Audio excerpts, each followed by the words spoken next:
entre el saber y el saber hacer, ahí está la sabiduría. Entonces, a nivel del conocimiento uno puede saber, pero no es suficiente conocerlo para comprenderlo. Para comprenderlo tienes que integrarlo en el cuerpo y para eso hay que tomar acción.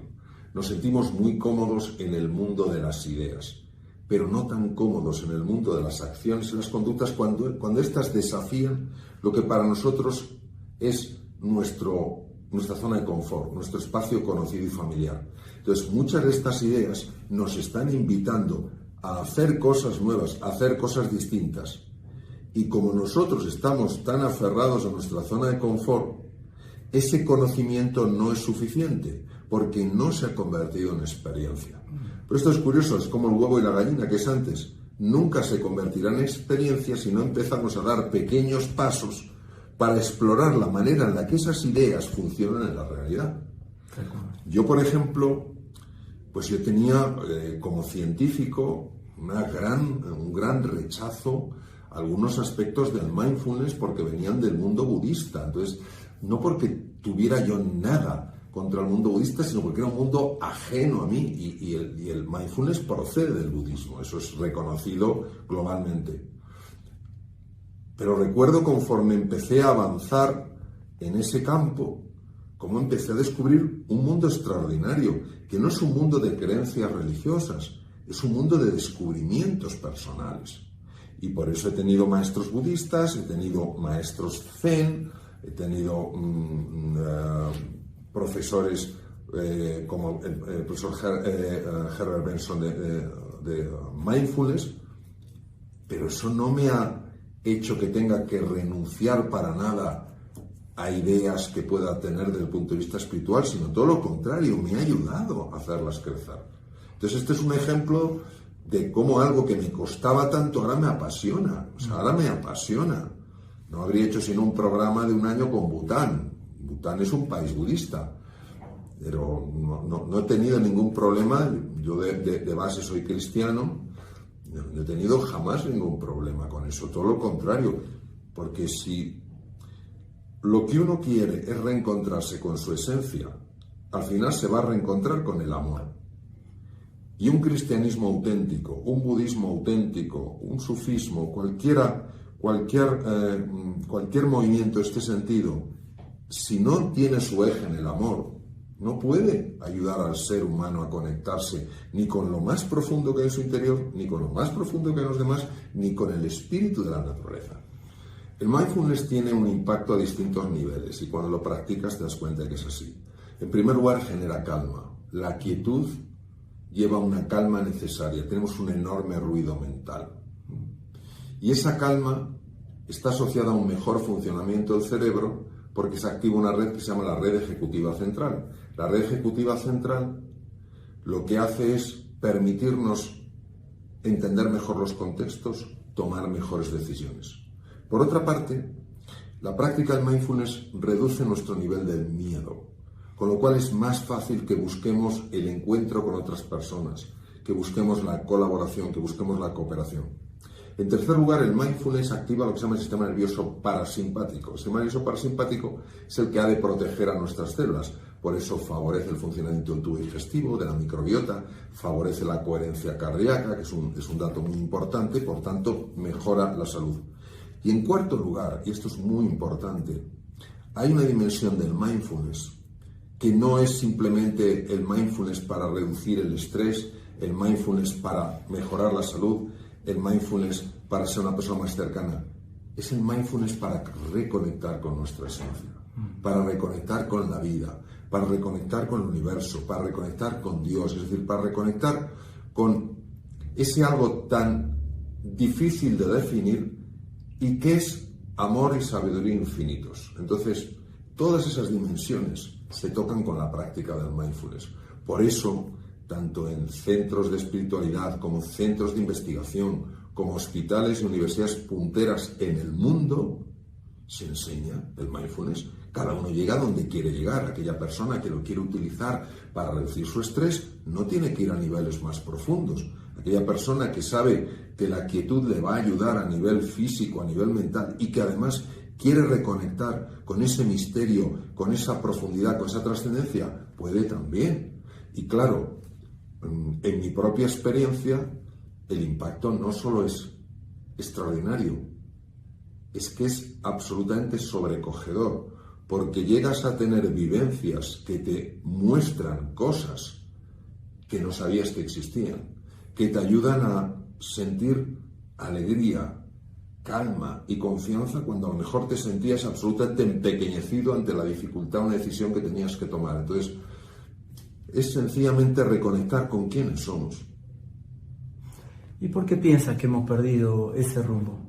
¿Porque estamos muy atraídos por el afuera? Por dos razones. La primera razón, por la deshumanización de la sociedad. No nos tratamos en general con cordialidad. Limitamos nuestro afecto a las personas de nuestra familia o a nuestros amigos. Pero cuando ya no forman parte de nuestros amigos o nuestra familia, es como si ya, no, a ti no. Y todos necesitamos afecto. Necesitamos expandir las dimensiones de nuestra familia. Y en segundo lugar, por la pérdida de la dimensión espiritual. Es decir, cuando uno pierde la dimensión espiritual, se cree que todo es material. Y si todo es material, ¿por qué va a ser sagrado? Mira, por ejemplo, cómo tratamos la naturaleza. La naturaleza no la tratamos bien. ¿Por qué? Porque no la vemos sagrada. Los pueblos originarios, los pueblos, pues los nativos norteamericanos, pueblos en la Amazonia, pueblos en África, pueblos en Australia, los aborígenes australianos, pueblos como los mapuches, etcétera, en montones de sitios, si nos vamos a su raíz de contacto con la naturaleza, ellos ven a la naturaleza como sagrada. Entonces, saben que la necesitan, saben que necesitan cazar, saben que necesitan árboles, pero no la tratan como un objeto de consumo. Entonces, la pérdida de dimensión espiritual, es decir, la dimensión espiritual es la relación que uno a nivel personal tiene con aquello que le trasciende. Y esto hace que vivamos en un mundo muy materialista, muy limitado, donde enseguida surgen los enfrentamientos. Y lógicamente, para superar eso, lo que hay que hacer es el viaje interior.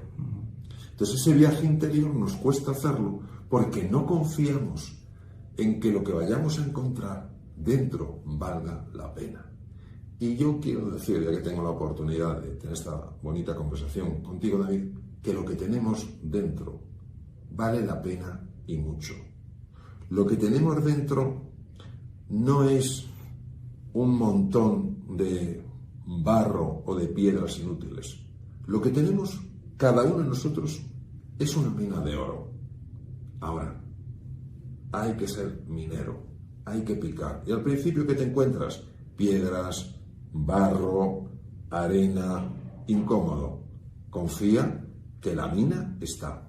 Nosotros, para experimentar cambios importantes en nuestra vida, en mi experiencia, necesitamos varias cosas. Primero, inspiración. Es decir, tenemos que tener esa ilusión de aquella persona que va a descubrirlo. O sea, el día pasado me hablaron de un viaje a Borneo para ver los orangutanes. A mí me apasionan y realmente es complejo ir ahí. Entonces, cuando tú vas con la ilusión de ver esos simios tan extraordinarios en esa selva única, pues esa es la inspiración. Luego tienes que tener una estrategia, tienes que saber cómo ir allí. Y luego tienes que tener un entrenamiento, tienes que ir poco a poco. Entonces, lo primero que necesitamos es esa inspiración. Lo segundo, una estrategia sencilla. Y en tercer lugar, entrenarnos, es decir, pasito a pasito. Cometemos un error, aprendemos y tomamos otra trayectoria. Cometemos un error, aprendemos y tomamos otra trayectoria. Y así es como vamos integrando una nueva forma de ser y de estar en el mundo. Yo tuve varios momentos que me marcaron. El primero fue cuando tuve una experiencia siendo bastante joven con el sufrimiento humano y entendí que mi camino es la medicina para reducirlo. El segundo fue la lectura de un libro que hablaba de la evolución de la medicina a lo largo de la historia y como médicos griegos hace 25 siglos que habían descubierto que se podía curar con las palabras. Tercer lugar fue a base de investigar, de estudiar, de explorar, ver cómo eso aplicado a mis enfermos tenía un impacto que a ellos les inspiraba y les ayudaba muchísimo, no solo a la hora de hacer frente a la enfermedad, sino en su vida. En cuarto lugar, que esos mismos enfermos me dijeron que esto lo tenía que extender, que no se podía quedar en mi hospital, que tenía que ir a más sitios, que la gente tenía que conocer esto, que fueran las universidades, que fueran las empresas. Insistieron de una manera tan cariñosa y yo profunda, que al final les hice caso y empecé a contar estas cosas en entornos universitarios, en entornos empresariales, instituciones, entornos médicos, etcétera, y aquello fue creciendo. Yo cada vez tenía que investigar más, tenía que viajar más, y en un momento que yo tenía muchísima práctica, tenía mucha consulta como cirujano, y yo cada vez tenía que profundizar más en esto, y un momento en que realmente no podía hacer las dos cosas. Y tomé la decisión más difícil de mi vida, que fue dejar la cirugía después de 26 años. Y aquí es donde la práctica de la meditación me ayudó extraordinariamente, porque si bien ya había decidido dejar la cirugía, aún así la dejaba con un montón de miedo, de dudas, de inseguridad, de tensión, ¿no?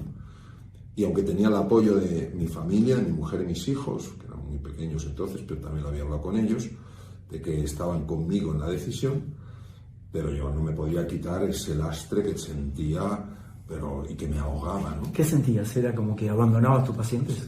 No, porque fíjate, no sentía que abandonaba a mis pacientes, porque cuando tú sientes una llamada para seguir en el mismo hilo, aunque sea en otra dirección, no tienes la sensación de que abandonas tus pacientes, sino que abandonas una etapa. De hecho, fíjate qué curioso, Daniel, que cuando yo le dije a mis enfermos que dejaba la medicina, la cirugía clínica, salvo una enferma, dijo: oye, doctor, ¿y ahora a quién voy? Y yo le dije: le voy a decir a quién tiene que ir. El resto, todos, y hablo de muchos enfermos, todos dijeron: doctor, si es bueno para usted, ¿cuánto nos alegramos? Entonces, lo que sí tenía era lo que sí terminaba era una etapa de mi vida, ¿no? Y la verdad es que lo que se abrió fue extraordinario. Entonces, en ese estado de meditación en el que entré, porque no sabía cómo quitarme la angustia, tuve una experiencia realmente profunda, muy, muy profunda, en la cual yo vi que el universo iba a estar a mi lado. Y salí de ese proceso de meditación, que temporalmente por reloj habían pasado 4 horas, pero por sensación habían pasado 3 minutos. Yo salí de ese proceso de quietud con una alegría, con una serenidad, con una confianza que es que parecía imposible. O sea, es como la alquimia, ¿no?, que convertía el plomo en oro. ¿Cómo es posible? Y luego lo que empezó a pasarme, pues puede no creérselo, ¿no? O sea, realmente el universo empezó a mover ahí sus teclas para, como dice Paulo Coelho tan maravillosamente, el universo confabula a tu favor, ¿no? Esos fueron los puntos. Mario, en este momento donde tanta gente está un poco desesperada por el futuro de sus países, el futuro de su trabajo, el auge de la inteligencia emocional, ¿cómo podemos sobrellevar eso en el día a día? Bueno, vamos a ver. En primer lugar, para poder enamorarse de algo hay que empezar a conocerlo. Y cuanto mejor conozcas algo, si ese algo es sólido, más te va a gustar. Entonces, yo lo que creo que es necesario es primero desarrollar un apetito para leer estas cosas, para reflexionar sobre estas cosas. Luego creo que es bueno buscar centros serios, no todo ofrece una formación de calidad, centros serios donde empezar a formarse en esos campos. Luego no esperar ser el que más sabe de ese campo, sino ser el primero que empieza, uno de los primeros o de los primeros que deciden empezar a poner en marcha esas ideas. Porque las cosas, para comprenderlas, hay que actuar. Si no, las puedes conocer, pero no comprender. Solo las comprendes actuando. Entonces te das cuenta del verdadero calado, ¿no? Entonces, cuando uno comprende, se da cuenta de hasta qué punto estas ideas puestas en marcha, puestas en acción, tienen la capacidad de transformar tu vida, mejorar tu salud, mejorar tu economía, mejorar tus relaciones, mejorar tu bienestar, hacer que seas una persona más feliz, entonces ya es muy difícil que lo dejes. Yo ejercí 26 años entre España y Estados Unidos la cirugía, y a mí la cirugía me apasionaba, y los que me conocen saben que es así, y me apasionaban mis enfermos. Muchos, fíjate que dejé la cirugía hace 26 años, Daniel, no, perdón, 23 años, Daniel. Muchos todavía me preguntan, oye Mario, ¿no echas en falta la cirugía? Con lo que a ti te gustaba y se te daba bien.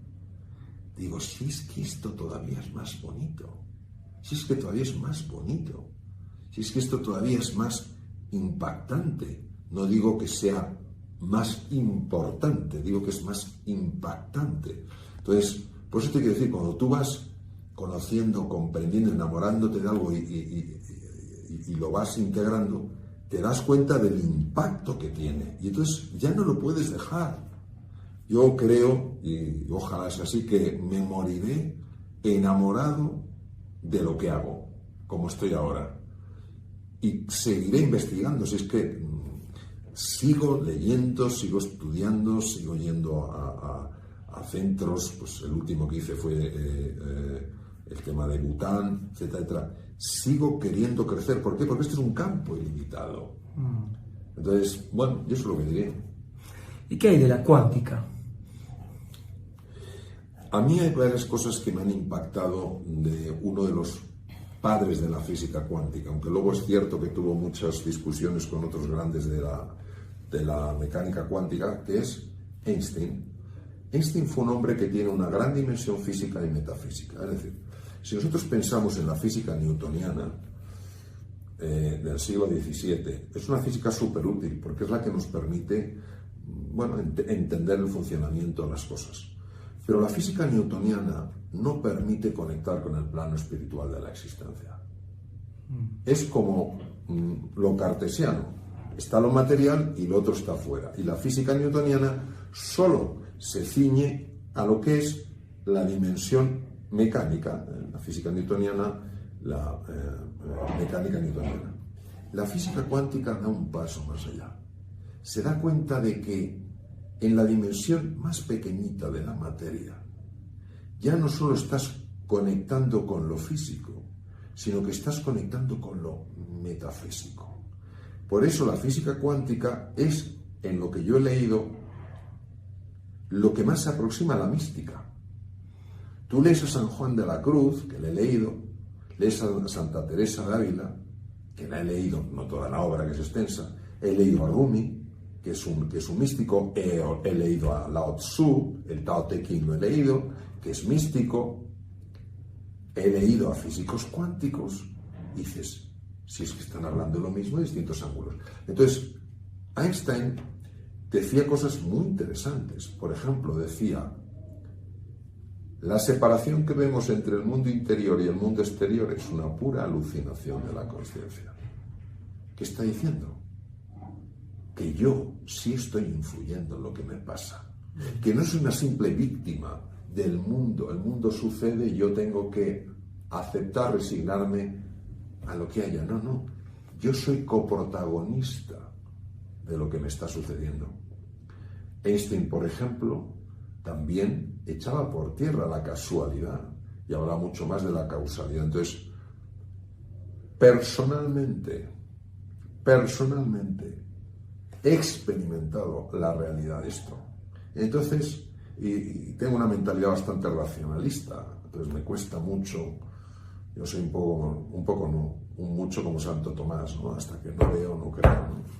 Pero he tenido evidencias tan claras de la existencia de una realidad suprasensorial que es preciosa, que no puedo dudarlo. Y eso es lo que más se aproxima en el campo de la física, en la física cuántica. Espectacular. Para terminar, Mario, sobre el tema de la intuición, ¿sí? Y la función de la glándula pineal, por ejemplo, ¿qué podemos comentarle a las personas para que puedan estar más sensibles y receptivas y poder crear la vida que realmente quieren?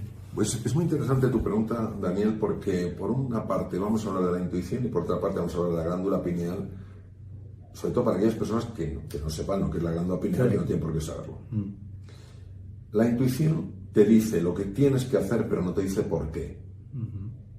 Es un conocimiento de una realidad que desafía a la razón ordinaria de los sentidos.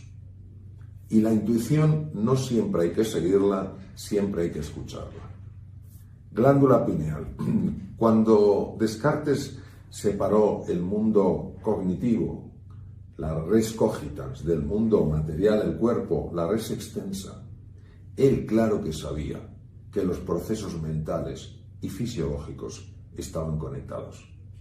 Pero en aquella época, por ejemplo, para hacer autopsias, si no los separabas, si el cuerpo no era algo totalmente material, por los problemas que había religiosos de aquella época, eso era un problema gordísimo. Y es curioso porque Descartes unió lo mental y lo material, lo físico, en un sitio. La glándula pineal, la epífisis. Todavía me sobrecoge. Es más, él hablaba del alma localizada ahí. Vamos a explicar lo que es la epífisis. La epífisis es una glándula en forma de piña, pero es muy pequeñita, que está en la región posterior del tronco del encéfalo.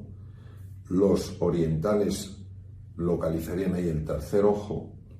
Y la glándula pineal es curioso porque es una glándula no solo que segrega melatonina, la melatonina es muy importante en los ritmos circadianos que tienen que ver con la luz solar, y la melatonina protege el cuerpo de un montón de problemas, el desarrollo de tumores, etc.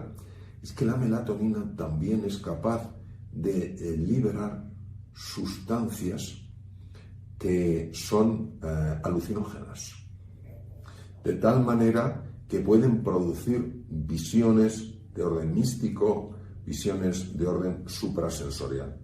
Entonces, Carl Gustav Jung, el gran psiquiatra suizo, hablaba de un inconsciente colectivo, decía de un saber de la humanidad acumulado y que de alguna manera puede producirse un downloading, es decir, como con el ordenador cuando se download y te descarga un programa.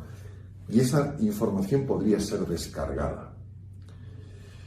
Nosotros sabemos que, por la investigación que se ha hecho, sobre todo en la Johns Hopkins, en Baltimore, los mejores hospitales del mundo, que las sustancias alucinógenas, en estudios bien controlados, en estudios bien monitorizados y bien supervisados por personal médico, abren canales de serotonina en el cerebro.